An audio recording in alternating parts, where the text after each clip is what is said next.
Even if a president, any president, were to demand a quid pro quo as a condition to sending aid to a foreign country, obviously a highly disputed matter in this case, that would not by itself constitute an abuse of power. Consider the following hypothetical case that is in our news today as the Israeli Prime Minister comes to the United States for meetings.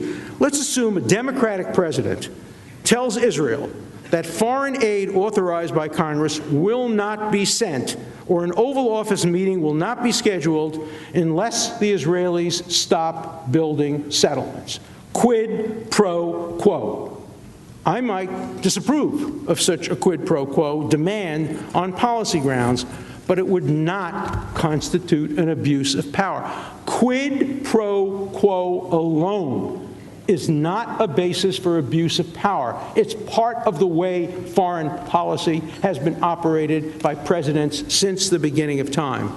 The claim that foreign policy decisions can be deemed abuses of power based on subjective opinions about mixed or sole motives, that the president was interested only in helping himself, demonstrate the dangers of employing the vague, subjective, and politically malleable phrase abuse of power as a constitutionally permissible criteria for the removal of a president.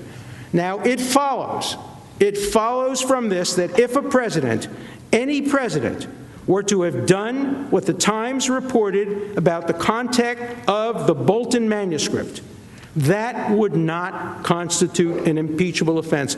Let me repeat, nothing in the Bolton revelations, even if true, would rise to the level of an abuse of power or an impeachable offense.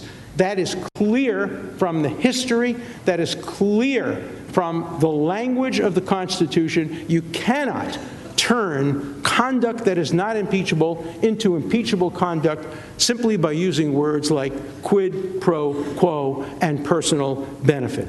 It is inconceivable that the framers would have intended so politically loaded and promiscuously deployed a term as abuse of power to be weaponized as a tool of impeachment. It is precisely the kind of vague, open-ended, and subjective term that the framers feared and rejected.